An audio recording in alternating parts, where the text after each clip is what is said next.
بسم اللہ الرحمن الرحیم۔ دوستو، میں ہوں ارشد شیر، آپ دیکھ رہے ہیں شیر ٹی وی۔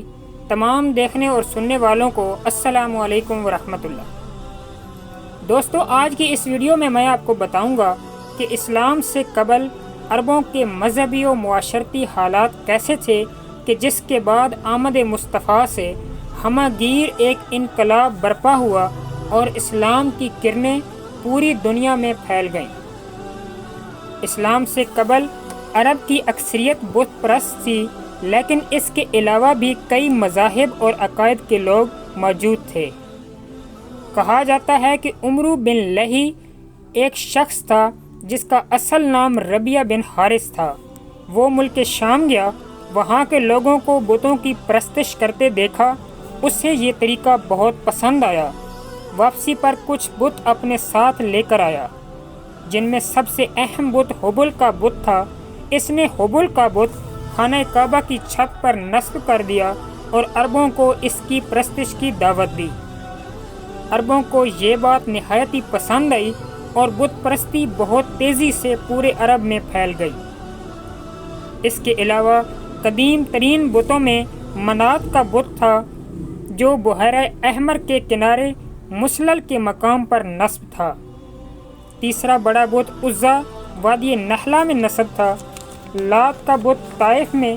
اس کے علاوہ صفا و مروہ پر نصب کیے گئے آصاف اور نالا کے بت بھی بہت اہم تھے، جبکہ قوم نوح کے بت ود، سوا، یغوث، یعوق اور نصر بھی گوشہ گمنامی میں سے نکال لیے گئے تھے۔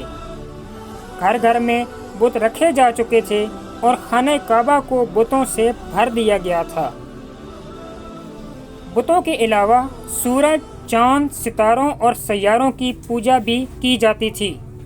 یمن کے کچھ حمیری سورج کی، بنو کنانا کا ایک طبقہ چاند، بنو قیس شورا ستارے کی، بنو اسد عطارد کی اور لخمی مشتری کی پرستش کیا کرتے تھے۔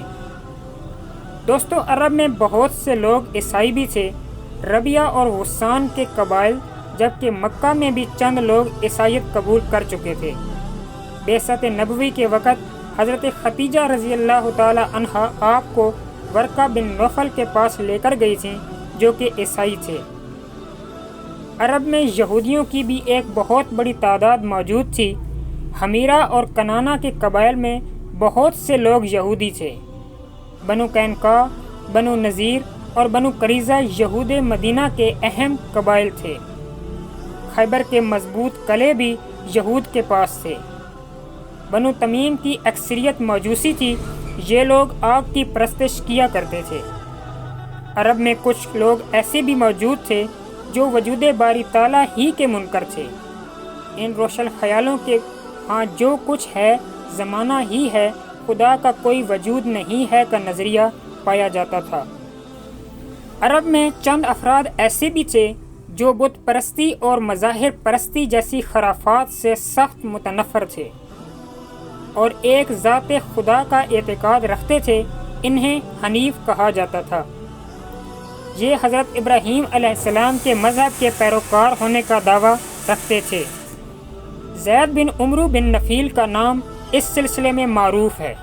عرب کے مشہور شاعر امیہ بن ابی سلط کے متعلق خیال کیا جاتا ہے کہ وہ دین حنیف ہی کا پیروکار تھا۔ اگر عربوں کی سیاسی حالات کی بات کی جائے تو یہ ایک متحدہ سیاسی قوت نہیں تھے اور نہ ہی عرب کی کوئی متحدہ حکومت تھی، بلکہ عرب کے کچھ علاقوں میں کئی انداز میں مختلف حکومتیں قائم تھیں اور باقی عرب میں قبائلوی نظام رائج تھا۔ عربوں کی معاشی حالت پر وقت کی لڑائیوں اور لوٹ مار ہونے کی وجہ سے تباہ ہو چکی تھی۔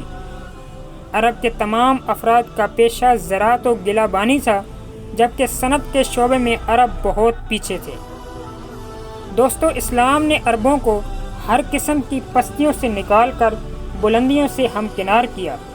یہ اسلام ہی کی اعلیٰ تعلیمات کے ذریعے ممکن ہوا اور اسلام کا درس توحید و رسالت اور آخرت کے عقائد، اخوت و مساوات کی تعلیم، عدل و انصاف کے درس، ایثار و قربانی کو ابھارنا اور اخلاقی تعلیمات وہ محرکات تھے جن کے ذریعے یہ انقلاب ممکن ہو سکا۔